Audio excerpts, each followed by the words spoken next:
अस्सलाम वालेकुम किसान भराओ। अज असी आए हैं जनाब मियाँ मुहम्मद अफजल भट्टू कोल और भाई इम्तियाज़ कोल। ਇਹ ਕੋਈ ਪੜਲੜ ਚੀਜ਼ ਹੈ ਜੀ, ਪਤਾ ਨਹੀਂ ਉਹ ਕੀ ਹੈ ਤੇ ਉਹ ਧੁੰਮ ਪਾਈ ਖੜੀ ਹੈ। ਅੱਜ ਅਸੀਂ ਉਹਦਾ ਹੀ ਪਤਾ ਕਰਨ ਆਏ ਹਾਂ ਵੀ ਉਹ ਕੀ ਸ਼ੈ ਹੈ ਤੇ ਮੀਆਂ ਮੁਹੰਮਦ ਅਫਜ਼ਲ ਭੱਟੂ ਦੀ ਜ਼ਬਾਨੀ ਉਹ ਸੁਣਨੇ ਉਹ ਕੀ ਬਲਾ ਹੈ ਜੀ। ਬਹੁਤ ਸ਼ੁਕਰੀਆ ਮੁਹੰਮਦ ਖਾਨ ਤੇ ਤੁਹਾਡੀ ਟੀਮ ਦਾ, ਤੁਸੀਂ ਜਨਾਬ ਤਸ਼ਰੀਫ ਲਿਆਂਦਾ ਹੈ। ਇਹ ਜਨਾਬ ਉਹ ਪਟਲਰ ਹੈਗਾ ਜੀ, ਇਹ ਚੈੱਕ ਕਰੋ। ਜਿਸ ਤਰੀਕੇ ਤੁਹਾਨੂੰ ਪਤਾ ਵੀ ਆਪਣਾ ਇਲਾਕਾ ਜਿਹੜਾ ਮੁੰਜੀ ਦਾ ਹੈਗਾ, ਸਾਰਾ ਜਾਨ ਹੀ ਮੁੰਜੀ ਲਗਾਉਂਦਾ ਹੈਗਾ। ਉਹਦੇ ਵਿੱਚ ਰਫੜ ਕਰਦੇ ਨੇ, ਕੱਦੂ ਕਰਦੇ ਨੇ, ਜਿਹਨੂੰ ਰਫੜ ਵੀ ਬੋਲਿਆ ਜਾਂਦਾ, ਕੱਦੂ ਵੀ ਬੋਲਿਆ ਜਾਂਦਾ। ਤੇ ਕਈ ਦੋਸਤ ਜਿਹੜੇ ਨੇ ਸੁਆਗਾ ਤੇ ਹਲ ਦਾ ਇਸਤੇਮਾਲ ਕਰਦੇ ਨੇ, ਕਈ ਬੈਕਰਾ ਦਾ ਇਸਤੇਮਾਲ ਕਰਦੇ ਨੇ, ਕਈ ਰੂਟਰ ਦਾ ਇਸਤੇਮਾਲ ਕਰਦੇ ਨੇ।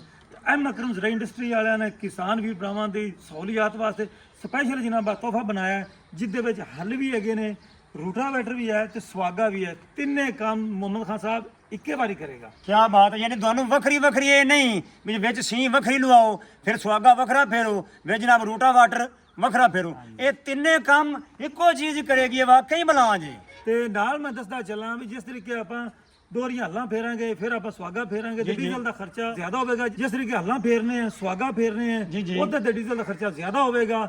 ਦੋ ਜਗ੍ਹਾ ਦੇ ਖਰਚੇ ਘੱਟ ਹੋਣ, ਇਹ ਇੱਕ ਜਗ੍ਹਾ ਦਾ ਖਰਚਾ ਹੋਵੇਗਾ। ਇਹ ਤਿੰਨੇ ਕੰਮ ਇੱਕੋ ਕਰੇਗਾ। ਮੈਂ ਕਹਿੰਦਾ ਜਿਹੜੇ ਜ਼ਮੀਂਦਾਰ ਹੈਗੇ ਨੇ ਉਹਨਾਂ ਦੀ ਜਿਹੜੀ ਜੇਬ ਹੈ ਉਹ ਹਲਕੀ ਨਹੀਂ ਹੋਵੇਗੀ, महफूज रहेगी। क्या बात है, इन्हों चेक कर लो माशाल्लाह।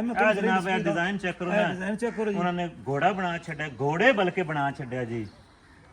ते ਇੱਥੇ ਇਹ ਜਿਹੜਾ ਨਾ ਜੀ ਇਹ ਪੀਟੀਓ ਸ਼ਾਫਟ ਹੈ, ਪੀਟੀਓ ਸ਼ਾਫਟ ਦਾ ਗੇਅਰ ਬਾਕਸ ਥੱਲੇ ਆਓ ਜਨਾਬ ਮੁਹੰਮਦ ਖਾਨ ਸਾਹਿਬ, ਆਹ ਦੇਖੋ ਇਹ ਹੱਲਾ ਨੇ। क्या बात है, पीछे जनाब ਰੂਟਾਵੇਟਰ ਹੈ, ਉਸ ਤੋਂ ਪਿੱਛੇ ਫੱਟਾ। ਆਓ ਜੀ ਤੁਹਾਨੂੰ ਚੈੱਕ ਕਰਵਾਣੇ ਆ, आ जाओ पीछे आओ जी। ਆਓ ਜੀ अब साडे कैमरामैन साहब आवे ए चेक कराओ जी।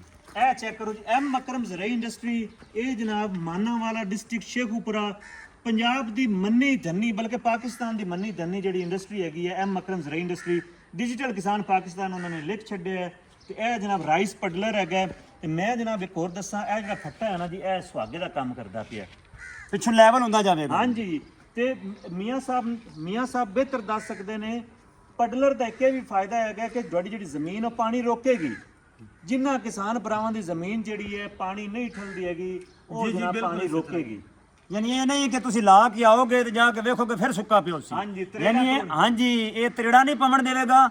ਯਾਨੀ ਤੁਹਾਡੀ ਜਨਾਬ ਇੰਨੀ ਸਪੋਰਟ ਕਰੇਗਾ। ਇੱਕ ਵਾਰੀ ਪਾਣੀ ਲਾਓਗੇ ਤੇ ਦੂਸਰੇ ਦਿਨ ਜਾਂ ਕੋਈ ਤੀਸਰੇ ਦਿਨ ਪਾਣੀ ਲਾਣਾ ਹੈ। ਇਹ ਨਹੀਂ ਕਿ ਬਸ ਕਈ ਮੋਢੇ ਤੇ ਬਸ ਆਵਣ ਜਾਵਣ ਹੀ ਲੱਗਾ ਰਹੇ। ਤੇ ਮੁਹੰਮਦ ਖਾਨ ਇੱਕ ਹੋਰ ਹੈ, ਜਿੱਥੇ ਢੀਲਾ ਜਾਂ ਜੜੀ ਬੂਟੀਆਂ ਫੌਰੀ ਹੋ ਕੇ ਆਉਂਦੀਆਂ ਨੇ, ਜਦੋਂ ਇਹ ਰੂਟਰ ਹੋਵੇਗਾ ਉਹ ਕਮ ਸੇ ਕਮ ਹਫਤਾ 10 ਦਿਨ ਜਿਹੜਾ ਹੈ ਨਾ ਉਹ ਨਹੀਂ ਉਗਣਗੀਆਂ। ਜੇਕਰ ਤੁਸੀਂ ਪਾਣੀ ਜਿਹੜਾ ਪਿੱਛੋਂ ਲਾਈ ਰੱਖਿਆ ਤਾਂ ਉਹਨਾਂ ਉਗਣਾ ਹੀ ਨਹੀਂ ਹੈਗਾ। ਕੀ ਬਾਤ ਹੈ, ਮੈਂ ਕਹਿੰਦਾ ਇੱਕ ਤਰ੍ਹਾਂ ਦਾ 2-3 ਨਜ਼ਾਰੇ ਹੈਗੇ ਨੇ। ਕੀ ਬਾਤ ਤੇ ਕਮਾਲ ਦੀ ਸ਼ੈ ਉਹਨਾਂ ਬਣਾਈ ਹੈ। ਮੈਂ ਕਹਿੰਦਾ ਵੀ ਦਿਲ ਖੁਸ਼ ਹੋ ਗਿਆ। ਮੈਂ ਐਂਡ ਤੇ ਇਹੋ ਹੀ ਕਹਿਣਾ ਚਾਹਾਂਗਾ। ਲੋਕੀ ਕਹਿੰਦੇ ਨੇ ਵੀ ਇੱਕ ਤੀਰ ਤੇ ਦੋ ਨਿਸ਼ਾਨਾ, ਮੈਂ ਕਹਿੰਦਾ ਇੱਕ ਤੀਰ ਤੇ ਤਿੰਨ ਨਿਸ਼ਾਨੇ। ਠੀਕ ਹੈ, ਬਾਕੀ ਲਵ ਯੂ ਹੋ ਗਿਆ। ਤੇ ਜਾਂਦੀ ਹੋਰ ਮੈਂ ਦੱਸ ਦੇਵਾਂ ਵੀ ਕਈ ਮੈਂ ਜਾਂਦੀ ਹੋਰ ਮੈਂ ਦੱਸਦਾ ਚੱਲਾਂ ਮੁਹੰਮਦ ਖਾਨ ਵੀ ਕਈ ਦੋਸਤ ਜਿਹੜੇ ਨੇ ਉਹ ਇਸ ਦੀ ਕੀਮਤ ਪੁੱਛਦੇ ਨੇ ਵੀ ਇਹਦਾ ਰੇਟ ਕਿੰਨਾ ਹੈ। ਤੇ ਭਾਈ ਇਹਦਾ ਰੇਟ ਹੈਗਾ ਜੀ 3.5 ਲੱਖ ਰੁਪਈਆ। ਉੱਥੇ ਵਿਜ਼ਿਟ ਕਰੋ ਤੇ ਤੁਹਾਡੇ ਨਾਲ ਪਿਆਰ ਮੁਹੱਬਤ ਵੀ ਹੋ ਜਾਵੇਗਾ। ਕੀ ਬਾਤ, ਸਕਰੀਨ ਦੇ ਨੰਬਰ ਨਜ਼ਰ ਆਂਦਾ ਪਿਆ ਹੈ। ਕੀ ਬਾਤ ਹੈ ਜੀ। ਅੱਛਾ, ਤੁਸੀਂ ਵੈਸੇ ਖੁਸ਼ ਹੁੰਦੇ ਹੋ ਜਦੋਂ ਆਪਣੇ ਕੋਈ ਨਵੀਂ ਚੀਜ਼ ਆਉਂਦੀ ਹੈ? ਮੈਂ ਕਹਿੰਦਾ ਕੀ ਬਾਤ ਹੈ ਜੀ, ਨਵੀਂ ਚੀਜ਼ ਨਹੀਂ ਉਹਨਾਂ ਕਮਾਲ ਕਰ ਛੱਡੀ ਹੈ ਜੀ।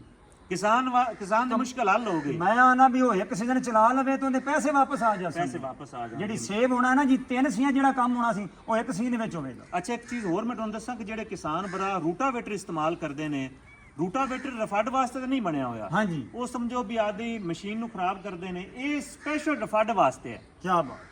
ਇਹ ਜਿਹੜੇ ਸਪਰਿੰਗ ਨੇ ਪਿੱਛੋਂ ਫੱਟੇ ਨੂੰ ਦਬਾ ਕੇ ਰੱਖਣਗੇ, ਡਿਲ ਸ਼ੈਲ ਹਰ ਚੀਜ਼ ਨਾਲ ਮਲੀਆਂ ਮੇਟ ਕਰ ਦੇਣਗੇ। ਕੀ ਬਾਤ। ਤੁਸੀਂ ਜਨਾਬ ਜਦੋਂ ਇਹ ਚੱਲੇਗਾ ਇਹ ਜਨਾਬ ਇੰਜ ਨਾ ਪ੍ਰੈਸ ਕਰਦਾ ਜਾਵੇਗਾ।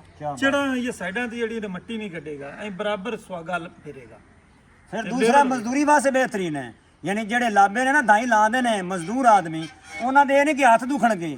ਬਿਹਤਰੀਨ ਜ਼ਮੀਨ ਨਰਮੋ ਮੁਲਾਇਮ ਕਰਦੇ ਸੀ। ਐਮ ਅਕਰਮ ਵਾਲੇ ਬੰਬ ਕੱਢ ਛੱਡੀ ਜਨਾਬ। ਸਾਡੇ ਇਲਾਕੇ ਦੇ ਵਿੱਚ ਇਹ ਚੀਜ਼ ਮੈਂ ਤਾਂ ਪਹਿਲੀ ਵਾਰੀ ਵੇਖਦਾ ਪਿਆ। ਤੇ ਇਹ ਜਨਾਬ ਭਾਈ ਮੁਹੰਮਦ ਅਫਜ਼ਲ ਭੱਟੂ ਸਾਹਿਬ ਨੇ ਸਾਨੂੰ ਮੁਤਾਰਫ ਕਰਵਾਈ। ਤੇ ਜਨਾਬ ਐਮ ਅਕਰਮ ਵਾਲਿਆਂ ਨੂੰ ਸ਼ਾਬਾਸ਼ ਤੇ ਪਾਕਿਸਤਾਨ ਜ਼ਿੰਦਾਬਾਦ।